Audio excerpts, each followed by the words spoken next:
Selamat malam Indonesia. Anda menyaksikan seputar Bali terkini pukul 23 WITA.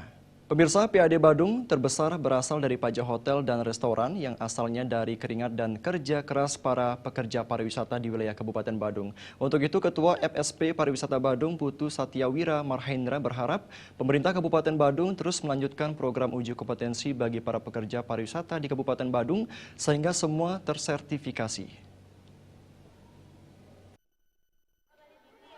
Di sela-sela uji kompetensi pekerja pariwisata permanen, Ketua FSP Par Badung Satyawira Marhendra sangat berharap program uji kompetensi bagi para pekerja pariwisata di wilayah Badung terus dilanjutkan, sehingga ke depan tidak ada pekerja di Kabupaten Badung yang tidak memiliki sertifikasi kompetensi.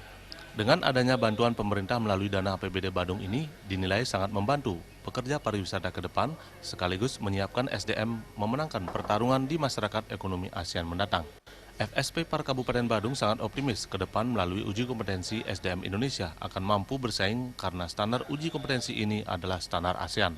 Pekerja yang telah memiliki sertifikasi kompetensi ini juga bisa bekerja di seluruh negara ASEAN. Kami sangat optimis karena uji kompetensi yang digunakan bulan November ini menggunakan standar ASEAN. Dengan menggunakan standar ASEAN berarti pekerja yang telah memiliki sertifikasi ini juga bisa bekerja di seluruh negara ASEAN. Ya, jadi tidak ada batas negara lagi kita bekerja. Adanya standar kompetensi ASEAN ini menjadi pengakuan bagi para pekerja pariwisata dan sekaligus kepercayaan diri mereka untuk menunjukkan aktualisasi dan kualitas pekerja Indonesia di sektor pariwisata. Pera Widya dan Alit Setiawan, Bali TV. Sekian seputar Bali terkini kali ini. Terima kasih untuk perhatian Anda. Salam Indonesia.